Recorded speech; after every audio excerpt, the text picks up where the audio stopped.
Good afternoon, everyone. Welcome along to the SFC interviews here with Steve Berry today, former Stevenage skipper, of course. So, first of all, how's things, Steve? And it's a very difficult time for everyone through the COVID pandemic at the moment. So, how have you been through that? And of course, you're living over in France, over in Paris at the moment. So, that's somewhere that you kind of reside in, yeah. Yeah, that's right. Yeah, I've been in France 15 years now, in fact, and I've been based in Paris. But I have where I'm calling from now, or where I'm speaking to you from now, is my home in kind of the Loire Valley, which is about 2 or 3 hours south of Paris. So it's been my home and my office now for the last year. I think, like everybody, we've been restricted to working from home and doing the best we can. So I pop up and down to Paris occasionally, but most of my time is spent here. Very different, as you can imagine, from being in the city to being in the countryside. But in terms of what I do for my work, it doesn't really make a great deal of difference. Okay, and of course we'll get into your time with the football club, and we'll go back to, as we just said there, 25 years ago. And what was it about Stevenage, in regards to you deciding to join up with a football club? I think it was kind of timing and luck, if anything. I'd be playing overseas, and I'd played in the Bundesliga in Germany for a season, and then 3 years in China, based out of Hong Kong. And I think I was 32, 33 years old. I came back into the UK after being away for quite some time, and had decided that I wanted to play semi-professionally whilst I was young enough, to start training and learning a new career. And that's how it happened. And through an introduction of Graham Carr, who was my ex-manager at Northampton Town. I think he knew Paul Fairclough. He recommended me to Paul. I had a quick call with Paul. He invited me down for pre-season training, and quite honestly, I knew nothing about Stevenage Borough at that time. So I came down, I did the training, and I was kind of traveling, an hour and a half from my home to do this. And I quite enjoyed the atmosphere. I enjoyed the people I met. I got along well with Paul, and very quickly we developed a strong rapport. I think the team that we had at the time was very exciting. A lot of good youngsters, and they maybe needed an older head and experience to come in and maybe be a bit more of a calming influence on the pitch, and also in the dressing room. So I think it suited everybody. The positioning and the timing was great, and of course, as it turned out, we won the league by quite a margin that year. So it was a lot of luck and a really enjoyable time. And you made your debut for the club in a local derby as well, at home to Hitchin Town. And what were the experiences like of those derbies? Of course, Hitchin being the main one, with them just being a few minutes down the road. Yeah, again, as I said, I didn't know a lot about the local rivalries, and you had Hitchin, you had St Albans, you had a few different clubs in the area. But that added a little bit of spice to the games. I mean, it was in some respects, it's a shame that we didn't have anybody actually in the league that was close by to us at that time in terms of local rivalry. Yeah. But yeah, it was fun. It was nice, and it was it adds that little bit extra atmosphere to a game. So yeah, it's good fun. And of course, when you signed, that was your debut against Hitchin, a 3-0 victory as well. And that was a catalogue, as you said there, really, for what turned out to be a brilliant season of going up and winning the league, and realistically, what should have been a promotion. Yeah, I mean, it was frustrating for everybody. I think that we had a team that not only won the conference, but I think would have held its own in the what was the old 4th division at the time, or the League Two now. I think we'd have, as you often see a lot of teams come up from the conference and then breeze through that league and go up and get promoted again the following year. And I think we had all the ammunition in our team to have done that. To have then been told that we weren't allowed to be promoted because of, I think, ground restrictions and such like. Yeah, disappointing, but we knew the rules, and we hadn't got the work completed in time, from what I understand. So we had to accept our fate. Okay, and of course, when you come, to the club, you, as I said, made that debut against Hitchin there. And when did you know you'd be involved in the lineup? Was that something you knew straight away, or was it something that you kind of knew maybe just a day or two before the game? No, I think you get a sense, and gone through most of the pre-season and been involved in most of the games. I think I can't remember now when. I mean, it's a long time ago now, but when Paul told me I would be playing. But I think it was a number of days beforehand. I think he was looking at that balance of having someone like myself again with Paul Barracliff and a few of the other younger players around me or whatever, so that they would give that energy and dynamism, and hopefully my experience in kind of keeping the ball and bringing people into the game. So I think it was almost from the start things seemed to click, and I was quite confident and assured that I'd be starting. How long I'd stay in, I guess, was depending on performances, but I was lucky enough to remain in the team for most of the season. Yeah, 100%. And you scored a couple of goals in that time as well. You got 2 goals, both in victories as well. The Rosewarne away, the 8-0 Macclesfield home, which is the 4-0 win as well. And the 8-0, I'm pretty sure, remains even to this day as the club's highest, scoring win. Yeah, I mean that was a shame actually, because I think the manager following that 8-0 defeat got relieved of his job. But we had goals in that team from lots of different players. But I mean, Barry Hales was on fire, and with him up front, I think in any team, even if you play a defensive method on the break, you've always got a chance that you're going to nick a goal or two. And as it kind of transpired in that game, I mean, we were all over them, and him at the kind of the cutting edge of our team. I mean, he was brilliant, and no surprise he went on and did what he did in his career. But back then, I mean, he was a little bit more raw, but he was so hungry for goals. And, with him up front, it's no surprise we scored a lot of goals. 100%. And, of course, we were actually denied promotion there. And yourself, as captain, being denied captain, the captain in the side to the Football League as well. But how did it feel to actually lead that group and to actually go on and achieve what you did achieve at the time at the club that you were there? The first spell, anyway, that is. Yeah, I was, I was, it was a privilege to lead the team, and to be seen as a leader both on and off the pitch, as I mentioned before. But I felt, very complimented that Paul gave me the captain's armband. I hadn't been known earlier in my career for leading teams as a younger player in the league. So it was a really nice mantle to have, and then to go on and win as we did, and win, as it was in the end, quite comfortably. Yeah, it was a treasured memory. Yeah, it was great. I think the younger players in the team used to take the mickey out of me as the old head and call me my stories on the bus home and away when we used to have some long trips in those days. But no, it was a lovely bunch of guys. I think a talented group of footballers. But the thing that sticks in my mind was they all had a real desire and a very strong attitude to improve and develop, and that makes it for me as an older player, an ex-league player, but certainly for Paul, your job much easier when you've got people who want to learn and want to develop and want to train hard, and the attitude was first class. And of course, you mentioned there was a couple of names that you mentioned, but there were so many fantastic players in that squad. The likes of Des Gallagher in goal, Smudger, Soji, Richard Nugent, Kenny Webster, Crawshaw, Barry Hales, Richard Wilmot, Dave Venables. The list is endless. I could be reading off names, probably for the majority of the day.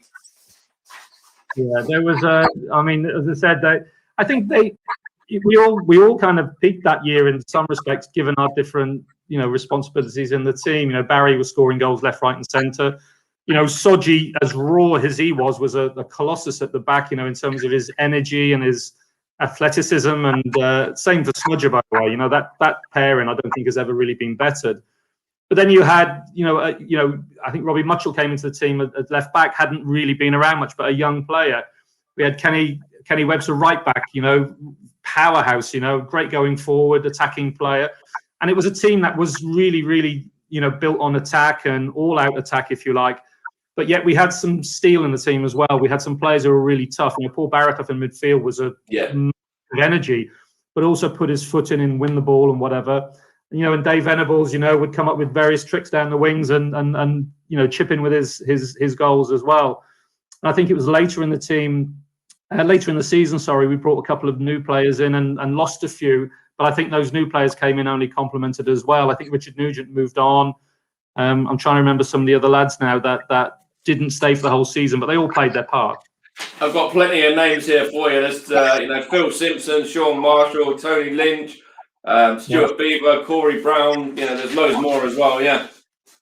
Well, I mean, I don't do them a disservice. They all contributed an awful lot that year. It was a real team effort, and I think the team didn't pick itself week in, week out. There was clearly a few stalwarts, so you would say, in the team, but Paul was quite clever with the way he would keep players fresh, especially the younger players. When they'd been into the team for 3, 4, 5 games, he would ease them out and bring back in some other players. So we had a good squad, and you only win a league with a good squad.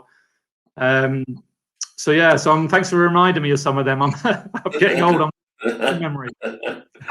All right, that's perfectly fine. And so when you left the club, you moved on to Kettering there, as you said before, off stream to have a player role, and then you went on and you were player manager for a while with them as well before returning to the club in 1998, 1999. And was that an easy decision to make, sort of coming back to Stevenage? Yeah, I mean, it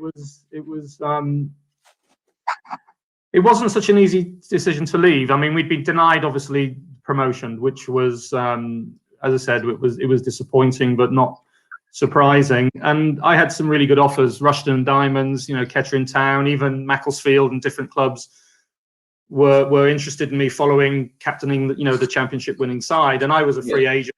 So the Kettering choice was one based on football reasons. I like Gary Johnson, the manager. I like what he was there. A few of ex-Stevenage players have gone there. Tony Lynch, Richard Nugent, some of the guys that you'd mentioned. And I was working kind of a lot of hours full time in my first job in my life, in fact, in recruitment. Yeah. So the Kettering was kind of 20 minutes down the road from where I lived and worked. Made sense, and you have to make some of those decisions in semi-professional football, as it was for me. So I regretted leaving in a way, but I went and had 2 years at Kettering, which was an experience, I have to say. but having managed a club, and while you're a player, it's quite difficult, and it was a club that was struggling financially. So when that came to an end 2 years later, when Paul called me and said, "Look, would you come back?" It was a no-brainer. I didn't talk to anybody else. I just said, "Yeah, where do I sign?" Okay, fair enough. That's a great answer there. And you mentioned Paul Fairclough. You talked his name up a couple of times. And what was he like to play under and train under as a manager? And sort of, what did you learn off of Paul as well? Paul was very organised. Very detailed. He knew what he wanted. I think he knew the style in which he wanted to play. I think he was great with the young players, giving them a platform to develop very quickly. But with me personally, he was very hands-off. I think he got to know me quite quick, and I think he trusted me that I was, professional, that I was going to be, hopefully a calm leader of his players on the pitch, in the same style in how he would manage off the pitch. He was quite a calm, even-tempered manager who, as I said, his organisation was brilliant. His attacking philosophy was really exciting, and people kind of, bought into that. And at that time also, he had a number 2, Paul Peterson, who was really important, I think, as well, who was a real heartbeat in the dressing room. Good fun, very enthusiastic, very upbeat, and that's kind of an abiding memory, was that the attitude and the enthusiasm and the drive and the hunger that this club had fostered in the young players there was quite something, and it proved very successful. And of course, there's no surprise that Paul Fairclough went on and he managed the side there for the Newcastle Cup run as well, where we knocked out a couple of Football League sides, and then Swindon in the first division, and then obviously got the lucrative game against Newcastle. And even in that game, we were unfortunate against Newcastle, especially down here, not to beat them. Yeah, well, I watched the game at home that was televised, and that was really exciting. I wish I'd been part of it, of course. I actually went to the game at Newcastle with my chairman at Kettering. Drove all the way up, and it was nice because the chairman at Kettering used to be vice chairman at Newcastle United, so we were quite well looked after. But it was a really exciting evening, and so close. Huh? I'm still not sure that spearheader was over the line, but there we go. Well, I think it's been proven with the goal line technology and all of that now that it actually wasn't. So And I was about to say, without that technology at the time, who knows? But yeah, I mean, it really put Stevenage on the map. I think winning the league when I was there, having had a great run through the leagues to get to that point was making a lot of people sit up and take notice. But I think those two Newcastle games really put the spotlight on Stevenage, and it was very much deserved because they really acquitted themselves well in both games. Absolutely, yeah. And of course, in your second spell, there were some real fantastic players in that spell as well. The likes of Robin Trott and Carl Lawford were there at that point, and the likes of Michael Love as well, Ryan Kirby, Jimmy Strauss, the likes of Paul Thompson as well, guys like that, Lee Howarth, Dominic Naylor, yeah. It was there was quite a lot of change. There wasn't a lot of players still around from my first spell at the. I think the style had changed slightly. I think there were a more experienced group. Some of those players had also stepped out of the league as well, but nevertheless a very talented group as well. And we were right up there. And I can't remember the circumstances as to why Paul was relieved of his duties, but we were in the mix. We were in the top 2 or 3 at the time, pushing for promotion. I think we were third in the table when he was relieved. Yeah. Yeah. But so it was a big surprise, and I said I don't know the circumstances. It's not my place to comment. No, that's fair enough. Yeah. But it didn't really surprise me that we fell away a little bit towards the end of the season. Of course, following my meetings with Richard Hill and understanding he wanted to go in a different direction. I think he didn't really want an older, experienced player like me around when he can give some of his youngsters, an opportunity in the team. Well, that was fine. And after what we kind of was an initial fallout, we both got back onto good terms, and then he allowed me to leave the club because clearly I wasn't going to be the future the following season, and I moved back closer to home again and signed for Rushden and Diamonds. That's right, moving to Rushden as well. Yeah, of course. But in your spell with Stevenage, as I mentioned there, the second spell wasn't as successful, but there's some good players in there nonetheless. And, I'm sure even going back to, about 11 years ago now, when the club actually went on and achieved the promotion, that was something that I'm pretty sure you would have been very pleased to see. No, very, very much so. And it'd been a long time coming. And it was really deserved. And I'd still kept in touch with a few people. On the commercial, Clive Avery was a good friend of mine. In contact, and he was one of the first persons I turned to and congratulated after all the hard work they've been doing over the years to finally reach to become a league standard football club was important for the town, for all the work that had gone in on those preceding years and the disappointments that they felt in the past, especially the year I was there. So no, it was really encouraging to see, and of course I look out for all the results of all the league clubs I played for now, including Stevenage, of course. Yeah. Last seasons I've seen them struggling a little bit, but holding their own and staying in the league, which is really, really important. So it's a club I follow closely. And of course, we mentioned in regards to that season, and of course, Mark Roberts captained the side that season because it was Graham Wesley in charge. And you mentioned before that the clubs tend to, go on a little bit of a rise, and Stevenage did exactly that as well. They went on and got promoted from League Two into League One, and on the back of that, they reached the playoffs in League One as well, and were only a couple of games away from being potentially a championship side. Yeah, imagine that now. That wouldn't have been a story, huh? I mean, yeah. Amazing. But yeah, I mean, it's almost like that unknown package when you come up from the conference. Clubs in the league have been playing each other regularly over the years. But when these clubs come up, they don't. I think sometimes it's underestimated what they can bring to the league, but also that pure hunger that a lot of the players hadn't played at the league level before, so they bring a little bit of an extra edge, an unknown, and they often do well in that first year, and it's important to do well in that first year and at least consolidate your place in the league. But as you say, a lot do much better than that and get promoted in the first attempt, which has proved the case many times over. But now I've seen, you start to see the clubs maybe level out somewhat and get to a level within the league that probably befits the size of the club, the support and the finances and such like. Yeah. That's where Stevenage should be right now. I'd like to see them back up in the first division and to continue to develop. but it takes time.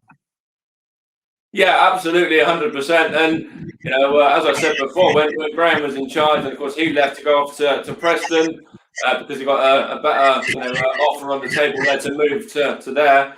And Gary Smith come in, and that was I think when Graham left, we were flying in League One, and we could have even gone on and probably got automatics if Graham was to stick around at that point. But of course he wanted to move up a division, and fair play to him on that. You can't hold that against him.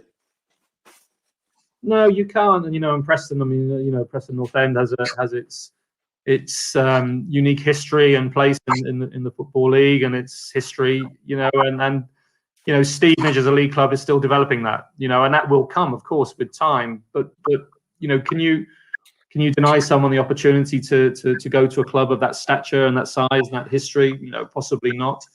It's a shame that it didn't happen with Stevenage, with him, I guess. But we'll never know. But yeah, you can't really blame him.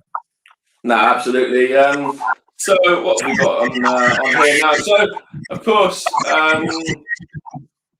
the club, have been very active during the pandemic in the local community as well, with helping out the local residents, and that's a fantastic thing that Stevenage are doing there. It's a really good way of keeping the bond with the supporters and the players and the manager and everybody alive. And it's been a hard time for everyone, so to have the football club out there supporting and helping was exceptional. Yeah.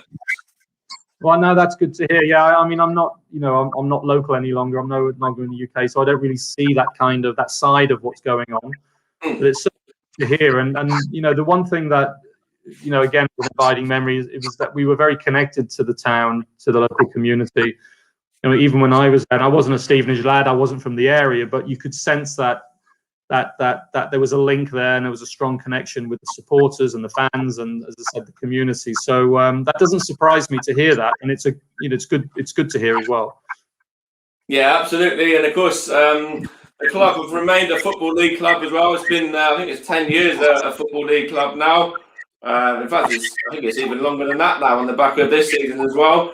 And of course, this season we've got Alex Ravel in charge, who is this is his first managerial role, and he's got the help of Dean Wilkins and Mark Sampson, who have been there and done it a bit more, sort of either at the men's level or the women's level with Mark as well. And the job they've done this season to comfortably get the side away from danger on the back of what last season was a really difficult time for the football club, where, of course, we were kept up by the reprieve of Macclesfield. To be where we are this season and have absolutely no danger of relegation at all, and probably look like we'll finish comfortably mid-table is a big improvement on last year. Yeah, and I bet everybody's breathing a sigh of relief as well, because that was when I was quite disappointed to see where the club was and how things transpired. But look, you take your chances, and it looks like now more structure, some more experience. I don't know the people personally, but I know their background, so it certainly looks now like they're in a much stronger position. As I say, if you can consolidate that league status, stay mid-table this year, and then build from there again, then that's good news. Yeah, definitely. And of course, next season, you never know, the club might be able to push on for a playoff place or something like that. And of course, now that the new stand has been completed, the north stand as well, with the development of that, so that's going to be great when the fans are back in, because you can get more people into the stadium, and it'd be great when the side are attacking that end as well now. Well, I haven't seen the new stand. I've been when the one of the new stands had been completed from when I had played there. I haven't seen. So I'd love to come back at some point, because it's been a long time since I was back in the UK. Never mind coming to see a football match. But what will the capacity be with the new stands completed? So it was, what was it before? It was about 7,500. So I think it takes it up to about 10,000 now. Yeah.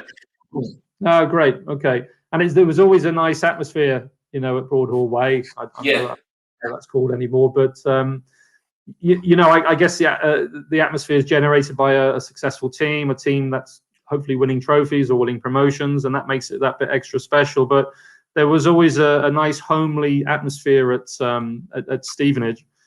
But I'd love to see what it's like when it's completed, and see if they're pushing again for promotions and some success, what the difference will be. So I'll need to come back at some point. Absolutely, yeah, and I'm sure you'll be welcome with open arms as well. And it's as I said, it's a 10,000 capacity stadium now, with the main stand, the away stand, now the north stand as well, and the east terrace, which is the terrace as well. And that's something that I'm sure you would love playing in front of that terrace and getting the support there from the Barmy Army. Yeah, well, I remember these terraces very well, and that was. I think where most of the noise was generated when I was there. Now it was the same case, still the same way, yeah. Yeah, it's good to hear. No, they were great, and supporters can be fickle at most clubs, but I always found at Stevenage, certainly the year where we got promotion, it was constant, it was consistent, and they were very kind to me and very supportive of me and very very helpful to the rest of the team as well. And I think they appreciated a lot of the young fellas in there. When they made mistakes, it was through honest mistakes, and it was real endeavour and real work ethic that they had. So no, it was a really nice kind of chemistry between the team and the supporters back then. I'm sure it's the same now. Yeah, 100% is, and so of course now it's even more. Not just with the new stand as well, but Phil, being the chairman that Phil is, has done exceptional stuff in regards to getting the lucrative Burger King sponsorship deal and other deals with like the FIFA game franchise and things like that as well, and sort of streamers, and kind of getting the club's name out there, and that is great, especially when you look at the catchment area where we are as well, with the teams that we're competing against in the Premier League and higher up the Football League pyramid. Yeah, no, certainly. Yeah, Phil Wallace, yes. Yeah. To Phil. Yeah. Yeah, no, I mean, and he's, how long has he been there now, Phil? I mean, he's been there 20 years as chairman? Maybe a little bit more, yeah. Because I remember when I'd come back to Stevenage and then left again, and I think subsequently Richard Hill at some point then moved on, and they were looking for a new manager, and I did come and speak to him, with little experience having been a player manager at Kettering, but having been an ex-Stevenage player and had a little bit of experience, I came back and spoke to Phil and the board, and it was clear that I wasn't the right man for the job. I hold my hand up and accept that. Fair enough. Yeah. It would have been more on, as being an ex kind of player and a bit of nostalgia, really, and that wouldn't have been the right decision for me or for the club, by the way. Yeah. And then the Graham Wesley years came, and there was a lot of things happened within the club that I wouldn't have been qualified to have brought at that time. So it was a pleasure to have met him and then to have been considered. But I think it was the right decision, and clearly that's been proved right because they had a lot of success thereafter. And of course, it's not just league success either. It's FA Cup success, as we mentioned, FA Trophy success as well, and being the first side to go to the new Wembley and lift the trophy there, and certainly doing it the hard way on the back of being 2-0 down at half time as well under Mark Stimson. Yeah, I mean, again, I was watching from afar, but it was great to see the silverware that would continue, if you like. I think the cups are great, and it's great occasions to play at Wembley. And I was very fortunate in my time as a pro to have played in a Wembley Cup final as well. And those memories you can never take away. I mean, they are wonderful, wonderful, abiding memories, whether you win or lose. It's nice if you win, by the way. But we won't say much about it. I know it was your days with Sunderland, wasn't it? The League Cup final, yeah. Yeah, it was. It was a great day just because of the occasion, but not so much for the football. But But going back to Stevenage, I mean, I the cups are great, as I said, but I'd like to see, and I think everybody would see, a sustained push to get promotion each year, whatever league they're playing in. And avoid and keep away from the bottom of the league where there's always the anxiety, the panic, the worry, that goes with being a team that's in trouble. So, to echo your words, it's good to see that they'll hopefully finish mid-table this year without any worries about going down, and they can even start planning now for the campaign next year and the following few years. Yeah, definitely. And of course, with Alex Ravel, a young manager at the helm with a bit more experience in Dean Wilkins and Mark Sampson as well, I'm sure that will be sort of set him in good stead. And John Ashton's there as well, who was centre back for the Newcastle game when we knocked out Newcastle in the FA Cup. And, he was part of that side that went on and won the promotions as well. So it's a good head to have around the place. Yeah, I think it's nice to have that level of experience and knowledge of the club as well, and the history of the club. Ronnie Henry as well, because Ronnie's now working with the under-18. So I know, super, yeah, and I know that the academy, or the Stevenage Academy, which started way back when I was there, was really trying to, competing with a lot of the big clubs that are not that far away in terms of the catchment area for the young kind of upcoming talent. So that always had a very strong reputation as well. So now that's good to see. But it's having all that experience and that knowledge and that know-how kind of in the dressing room is important in the dugout. But ultimately, it's about players, and bringing in the young, hungry players that are going to strive and push for the promotions and the cup competitions is what it's all about. That's what the fans want to see. I think Stevenage fans over the last 25 kind of to 30 years have seen a lot of good things happening at the club. A lot of development at the club. They've become league now, established league status, and as you say, having lots of exciting FA Cup runs. It's it must be great to be a young Stevenage supporter these days. Yeah, definitely. And even somebody of my sort of age, sort of mid-30s and things like that, it's still great because we've seen enough good times, and there's with Alex and that now. There's plenty more to come. No doubt as well. I'm sure that will be a successful, campaign. Whether it be next season or in the next few seasons, but we've certainly got that building block now on the back of a much better season. Yeah. No, fingers crossed. As I said, that's what the fans want to see. I think there's been a lot of high points over the last 20, 25 years, as we've mentioned, and likely it continue. But I think the league status, preserving that league status is vitally important. You've seen so many league clubs and old established league clubs coming down into the conference and not recover, and end up even going down the pyramid even further, which is a real shame. When I think about, your Chesters and all these different clubs or whatever, it's a shame to see their demise, if you like. But I think Stevenage has a real opportunity now to consolidate that place and push on. So, let's hope you do it. And we've got a comment here from Jordan as well. He says, it's so great to see the progression of Stevenage over the years. It's really inspiring to see. And of course, Jordan, Jordan himself is a young, up-and-coming manager. He's got his own sort of seven-a-side team that he runs, and he's sort of helping out with a team a little bit lower down the pyramid in sort of the non-league as well now. So that's great there, and he's had plenty of words of encouragement himself from big name players, managers, and the like. So that's great to hear. And this kind of brings me on to another question I was going to ask you anyway. And what advice would you give to somebody maybe like a Jordan who is just getting into the game and from a managerial side or even a playing side as well, and wants to kick on a little bit? Yeah. Oh wow! That's a question you could answer in many different ways. I think one of the biggest ones is to you need that intrinsic talent. Okay, so obviously that ability and whatever. But I've seen many highly skilled, highly talented players not break through into a first team or into league football or whatever, because for some reason or they haven't had the right attitude or the right application, or they weren't coachable, or they weren't humble, or whatever. So I would say, alongside your talent, be grounded. You work hard, you listen, you take on board the good advice, you remain open to development and learning. And if you have those attributes or those softer skills aligned to a real talent for the actual game, in whatever position you play or whether it's managing, then that will stand you in good stead, and you should find you'll be able to achieve your ambitions. At what level you'll reach, I don't know, but I think all the great players and great managers have always had that humbleness about them, where they're coachable, where they'll learn and they'll listen, and they'll take on board the right advice and support.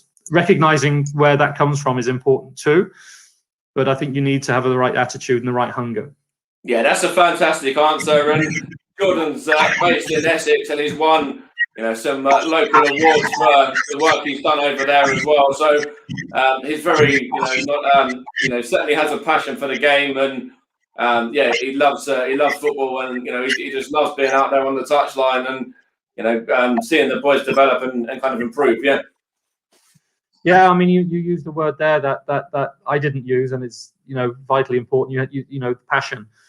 you have to have a real passion to towards your sport, whether it's through your work, your learning, your application, your hunger, your desire, whatever you want to call it. But I think if you've got a passion that is natural within you, you've always got a chance. Yeah, definitely. Yeah. And he just said thank you for that as well. He's certainly taken those words on board. So we'll move on to your time sort of out of football now a little bit as well. When you kind of moved out of football after making over 600 appearances, in a number of different clubs that you were there, and moved into market research, and then setting up your own company and coaching ex-professional sports men and women as well. Upon their retirement, sort of transitioning their careers, their lives, and what's the kind of stuff you do there with them, and kind of how did that all come about as well? Well, I actually, the work that I did at the market research company as well as other companies has been kind of headhunting recruitment. Right. I've done lots of different kind of generalist recruitment jobs over the past, and I remember when I was at Stevenage, I was working in industrial recruitment. I've never been so tired in my life, working a lot of hours and on call all night, as well as playing at quite a high level. Yeah, of course, because you were part-time. Yeah. So that was a bit of a shock, having been a full-time player playing out in China. It was like being on holiday for 3 or 4 years, but it was needed to do. But very quickly, I think I learned, and I listened, and I was coachable, and I took on board what I had to do to grow my second career, to the point where I became an exec search consultant on an agency side. Then I joined clients, a company called Ipsos, a global market research company, as their global director of recruitment, which I was very honored to and privileged to have been offered. So having naturally kind of been in the recruitment world, you help people find jobs, you help them with their careers. Often they come back to you because they trust you to talk where their career is blocked or they're not getting promoted, they want to move company again. So naturally I learned those kind of skills, and then I qualified as an executive coach, as a life coach and a career coach. So that was all part of the job. But one of the areas where I really wanted to apply that was helping ex-footballers, or certainly ex-athletes, professional sports people, how they then kind of redefine their goals and their ambitions when they come to retire from the professional sport. Because most, if you look at it on average, it's anywhere between the kind of ages of 28 to 33, 35, when most of them retire. Yeah. Whether or just the fact that they're not at their best physical prowess any longer.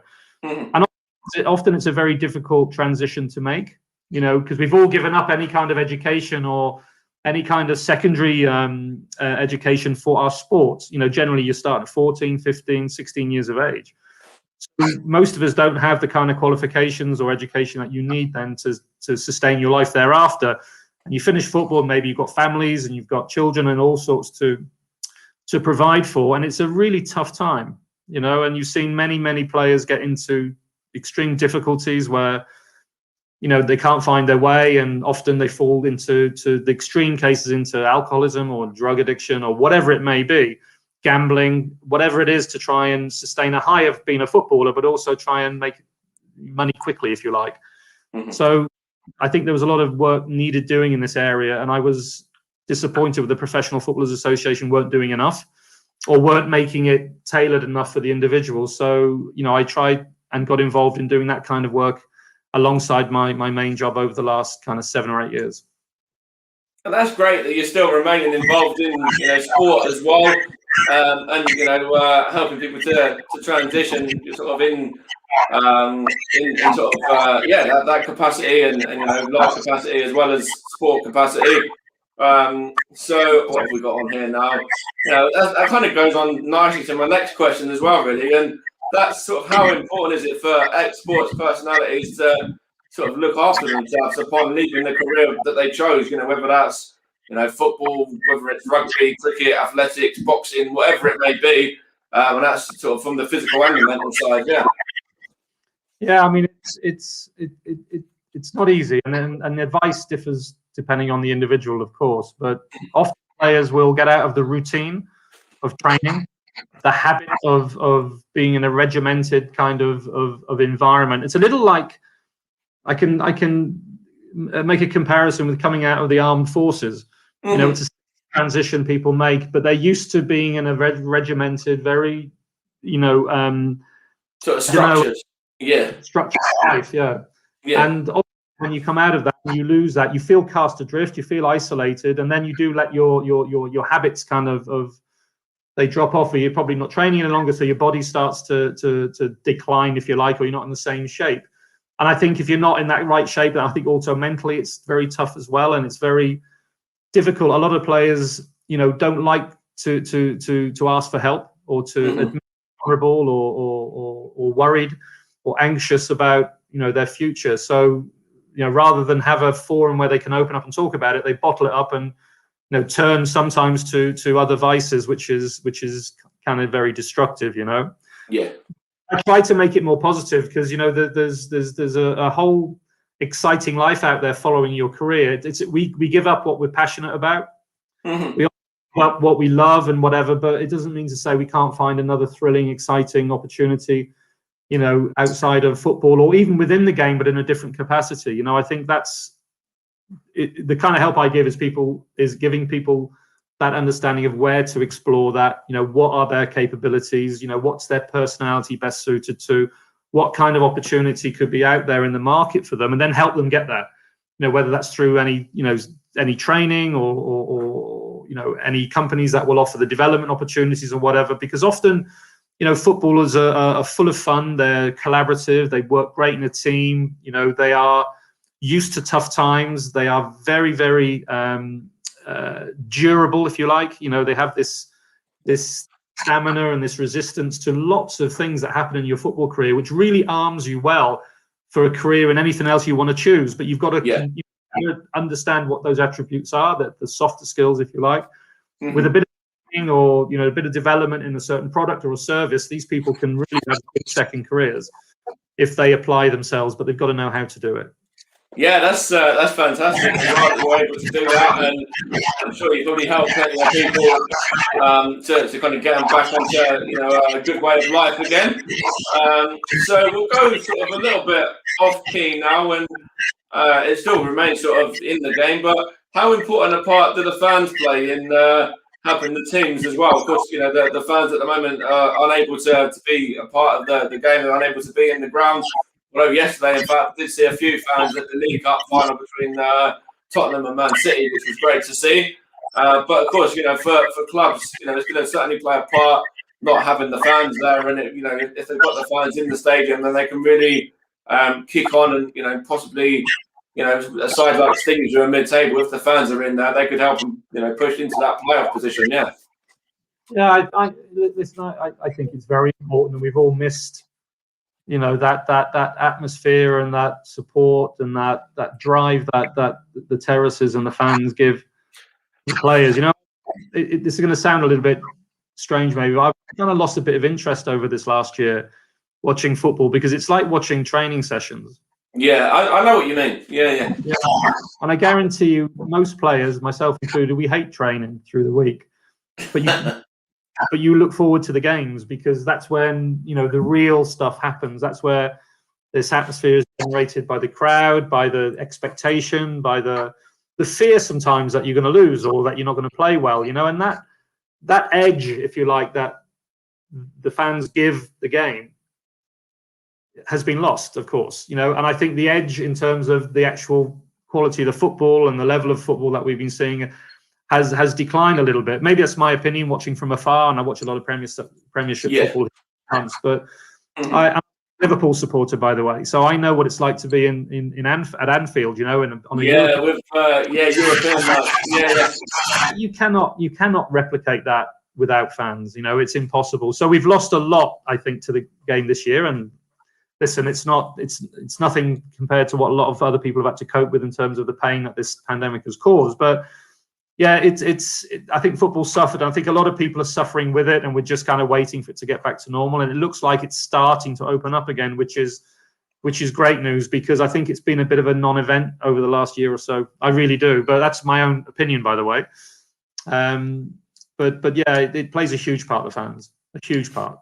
And of course, being a Liverpool fan, of course, I'm sure you were delighted to see them win the title last season as well, on the back of, quite a while now as well since they last won it. And I won't mention this season because, of course, this season they've slumped a little bit. But, last season it was certainly a good time to be a Liverpool fan, yeah. Well, yeah, I mean, it's a good example, actually, if you want to think about Liverpool. 2 seasons ago, Champions League final the year before that, won the league last year, and although the season was kind of almost halted somewhat, I think Liverpool was so far ahead of the rest. I mean, it would have been a travesty if we hadn't finished the league last year and they hadn't been crowned champions. Definitely, yeah.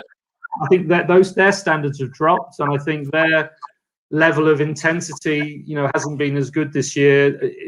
I think partly because of the pandemic and the fact that there's no fans, and it's been a bit of a leveler for everyone. I mean, I'm not making excuses for them, because I think they haven't really, as reigning champions, probably defended their title as well as we expected.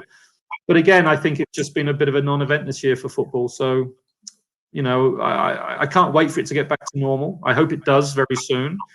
Especially we've got the European Championships. We're going to be hosting a lot of games as well. So, England, yeah. That can only, the excitement can only be increased by having, passionate fans in the stadium or the stadio, cheering on their own teams and ranting against the opposition. I mean, it's normal. It's what we kind of live for, and that's what football's about, and that's what it should be. Yeah, most definitely. So we've got a couple more questions on there. I don't know what I'm going to ask and things in regards to how many. But you said you were a Liverpool fan, so who are your own sort of personal inspirations growing up? Maybe from probably Liverpool days. Liverpool days. I mean, my idol was Graham Souness. Yeah. I was skipper of Liverpool. I'm winning European Championships and such like back in the early '80s, and I was fortunate. I started at Portsmouth, and I played against Souness and that great Liverpool team. I remember in a pre-season friendly. Then I was at Sunderland. I played at the home and away legs against Liverpool. Yeah. So that was a dream come true. He as a Liverpool captain was my idol, but my most favourite was the captain. I shouldn't say this, Liverpool supporters would hate me, but the captain of Man United, Brian Robson. Okay. Yeah. In terms of an all-round player, and a leader. For me, he's probably one of the best I've seen, and I was fortunate to play against him as well when he was at Man United, and had a real fight on the day. We were fortunate to run out 3-2 winners at Sunderland. That was a game that remains in my memory for the pure, the glamour of beating that glamour club. But he was awesome. He was brilliant. So we've got another question here that I wanted to ask in regards to a young up-and-coming player at Stevenage, Jack Smith, who has now started playing in central midfield. Has been exceptional in the last 3 games, and in fact, he plays your position as a centre mid as well. As a product of the youth system, and he's broken through. Keenan Davis at Villa as well, who scored the equalising goal yesterday. In their game was a Borough youth as well. And how important is that for clubs like Stevenage to either give these players an opportunity or then sell them on for a bit of a profit as well? Well, it's very important. We talked about the academy earlier. I mean, there's many clubs, I think, at the in the first and second league where the pyramid, the money's all at the top, it seems. And I know it gets kind of filtered down somewhat, but most clubs, outside of the championship, certainly need that lifeblood of generating their own players for nothing, if you like, or relatively nothing, through their youth setups and the scouting systems they have locally. But then, to develop those players into players that the top teams desire and that they want to take them off their hands. And the kind of money that's exchanging hands these days for players is, from my day, is quite astronomical. But that can often, sustain a club for many months, that kind of income, outside of what they generate through sponsorship and through, the spectators and such like. So I think it's really important. What's frustrating often is that you see these players take that first move for not so much money, and then the second move after that is huge, and it can be huge. And that's where Stevenage are good, because Phil will usually put sell-on clauses on. So if a player does move, then they'll get a good heap of money. Yeah. Yeah, no, that was what I was about to say. I mean, any clubs that don't include a sell-on clause must be crazy these days when they negotiate a deal. But nevertheless, I mean, it's income that is often the lifeblood of most of the football clubs, and certainly get down to grassroots levels. That kind of income is kind of unheard of. So you can imagine when you develop a player through your youth systems, they make the grade and play in the league and the first team, and then they get sold on for a lot of money. It's a real bonus for a football club. Real bonus. Yeah, definitely. And when you've got players coming through like Jack as well, who, has been fantastic. He got 2 man of the matches in his last 2 games before the last one. And the last one, I'm going to mention it because it was a victory over Cambridge where we did the double over them this season. So, as much as they're going to get promoted, that's a nice thing to have as Stevenage fans to do the double over your rivals. But, Jack's been excellent in the centre of midfield, and there's been others coming through, across the years as well, the likes of Ben Wilmot and George Boyd, guys like that. Yeah. No, it's good to see, and I think that that needs to be a continual, hopefully, conveyor belt of bringing players through. Often there's a dilemma for managers of football clubs when they want, and they're under such pressure to get results. How do they blood youngsters? And youngsters coming through the system, when is the right time to introduce them into the league? When are they going to be able to contribute enough, in comparison to maybe going out and buying or taking a more experienced player? So it's nice to have a blend. That was one thing that, that I think, Paul Fairclough was very kind of aware of, is that, he had a lot of young players coming through that may just either fall out of the game or move on somewhere else if they weren't going to get an opportunity. Yeah. And I think he blend at the time. I mean, he had some very talented young players as well, by the way. That makes it easier because it makes the decision easier. But I think you need a manager who has an appetite for doing this and bringing the youngsters through, and a philosophy within the club that allows that. And then I think you have that, hopefully you'll have that kind of sustained, influx of youngsters coming through, and they get sold on. Great for their careers, but also great income for the football club. And with the chairman, Phil Wallace, as he is as well, the club aren't afraid to take a dip into the lower leagues and bring players through as well, has been proved successful with, Steve Morrison, for example. No, for sure. I mean, there's lots of different avenues that you can explore to bring in the right players into your club, whether it's youth, whether it's experience like me, where you were kind of falling out of the league, if you like, or from the lower leagues, where there's an awful lot of talent that's getting pushed down now because of the way the Premiership is. And I'm so glad that Super League thing didn't come off. And that was fans' power for you, by the way. That was speaking volumes for the power that fans have over the game in the UK. But definitely, yeah. I think you need to have, your eyes on all different avenues that you can explore to find players that are going to, complement and improve your team and your club. Yeah, spot on. And that's great. Phil was able to, and Alex and that are able to dip into the non-leagues and also the academy, as well as signing experienced players and good players as well from the football league. If I may say, just quickly, if I go back to the year when we won the conference, and you talk about all those players that we've mentioned, many have gone on, have become worth millions, and have had Premiership careers and have played for their countries and all sorts. So if you think back now, that's a great advertisement for a non-league club with these players with such huge potential that went on and actually, realised that potential. So, it doesn't surprise me that rather than the Premierships develop their own teams, and you see the Man Cities and the Liverpools bringing all these players through, but if you go down to the non-leagues and you pick up a Barry Hales, Obisoji and whatever, these guys are there. You just need the eyes and ears and that level of competition to allow you to seek out that that talent. But there's a lot of talent down there for sure. And it's happening at a very young age as well. There was a young guy, I think he was only 13 years old, who was just signed for Manchester City from Stevenage last week. Lecky something or other, I can't remember his name. But, even that low down, it's certainly done enough for bigger clubs to take note. And, he's only 13 years old. And, a fantastic worldwide global club have come in and have brought him across over to Manchester. So that's a great move for him, and very early in his career as well.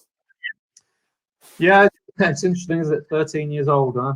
I mean, it's I don't know. I mean, there's an argument on when that should happen and when these people should, or when these young players should be signed and taken through. I'm not sure I agree with all of the kind of rules and structure around football when they look at kids at this age. I mean, they haven't developed enough, but since obviously this guy has got talent and they can see that ability, so they can get him into their academies or to their youth systems and develop them. I always wonder what it's like for the families and for the youngsters at that age, to be taken away from home and such. Like, I don't know how it works, but from my side, I always think it's a little bit too early, but it depends. I think, at that age, between the ages, 12 and 15, we all mature at different times, and for some it's right, others it's not. But I think they need to be very selective and very careful how they manage that young talent.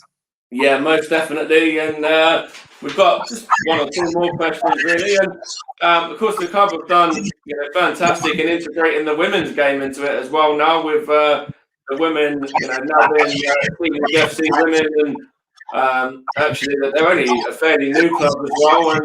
And they've got the Burger Queen bill, where Burger King have actually gone and they're sponsoring them as well. So it's great to have them involved in the football club, and it's surely going to be fantastic for them as well to link themselves in with the male side of the game too. Yeah. Yeah, I mean, I've been watching from afar over the last 12, 15 years since I've been here in France. I've not been so close to the game, but it seems the women's game has come on leaps and bounds. Both in terms of the level of their performances, as well as the interest, and the money involved, and the professionalism and the sponsorship and such like. So, I think it's great that every club will then have their, the link. So you'll have the women's club with the women's team, you'll have the youth teams, you'll have the whole kind of community involved with under that one umbrella of the football club. Yeah.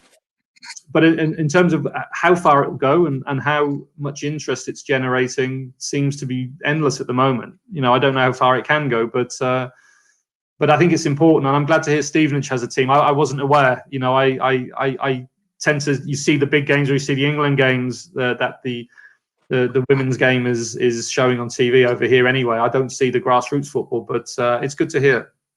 Yeah, they've had a Stevenage women club for a little while now.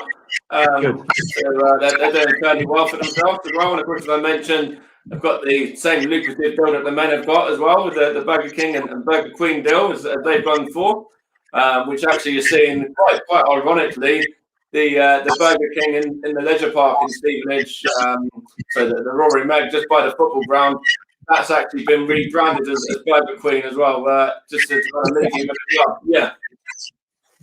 That's right. I remember it was just under the underpass, wasn't it? Across from the retail park, yeah. Yeah. So they've put the Burger Queen there, and they've actually got some nice kits and stuff as well that enjoying being a part of, as well as playing for the club as well, of course. And so we've got just a few more, as I said. So are you still in contact with any of your sort of teammates from when you were at Stevenage across the two spells? No, I'm not. No, gradually it kind of peters out, I guess, over the years. I came back about 12 or 13 years ago for a game. Actually, we played Arsenal, and I think we had the first half was kind of the old kind of league winning team, the conference winning team played the first half. And by the way, it was 0-0 at half time, and then the actual team took the pitch in the second half and lost. So I don't know what that says about us old heads, but it was great because was that from Paul Fairclough's testimonial game? Yeah. And it was great because, of course, they brought Dennis Bergkamp and a few other. I was there. I remember it. Yeah.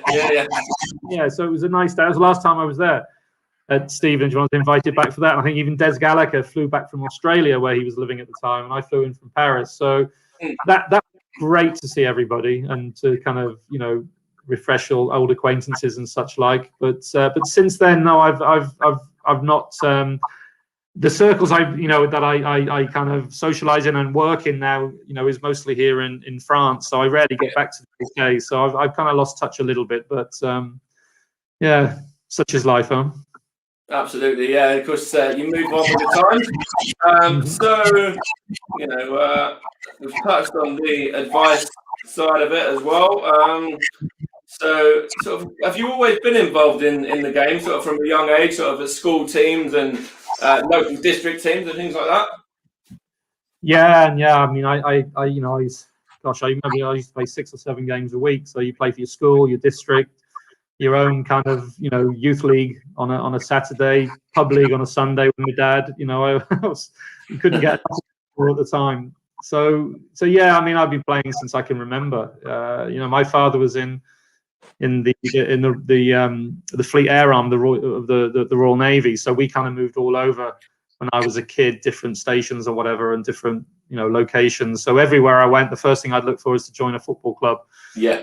What I love, but also gets you to make friends, and you get involved in the community and such like. So if I wasn't able to do that straight away, I'd play with my dad, playing for his various Royal Naval teams. I was good enough when I was able to hold my own.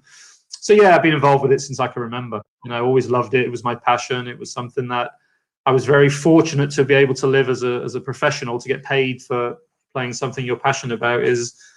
We're really lucky and privileged to be able to do that. And I've never really found that, despite what I've done since the game, in recruitment and coaching and whatever, nothing can replicate the football career. Not only the passion that we have for playing and the enjoyment, the fun, the atmosphere, the opportunities it allows you. It's something I miss. Yeah, of course. We've got one more question. This is just the last one, really, and or kind of a little bit of a two-parter, maybe a three-parter. Who would you say the best players that you played with during your career are, and played against, and the best manager that you played under as well? Best manager would be a guy called, you wouldn't know this guy called Frank Burrows. He was a guy who gave me my debut at Portsmouth. He also took me to England, a few other clubs. He was at West Brom. He was at other clubs as a coach or whatever. So Frank was undoubtedly my mentor, if you like, in the game. In terms of players, there was loads. I'd say Barry Hales at Stevenage. Yeah. Okay.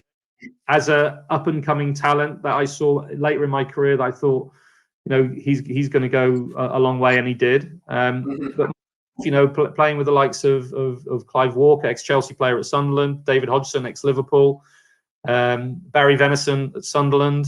There's loads that I could name, by the way, but they were some of the better ones. A lot of your listeners probably won't remember these guys, but they were the ones that I enjoyed playing with and alongside. And then, of course, playing against the likes of Robson and Souness and Whiteside at United and Jesper Olsen and Steve Bruce. Yeah. I got fun against Norwich, and Steve Bruce was centre half for them that day, and he was a stalwart, and it was interesting to play against him. But yeah, they're some of the names that kind of stick out in my memory. And of course, you mentioned there was that Arsenal side as well. There's probably some big names in that Arsenal side. I'm pretty sure you mentioned the likes of Bergkamp and some real international stars in that side as well from sort of later years. Yeah, I mean that was a pleasure to play on that pitch that day with Arsenal. I think they had Edu. There was I'm just trying to remember some of the other names, but the standout one, of course, was Dennis Bergkamp. And who else was playing? Was Thierry Henry, anyone like that playing? No, there was Edu was playing. There was the English international, ginger hair. Can't think of his name. The English. Oh, what was his name? Ray Parlour. Yeah.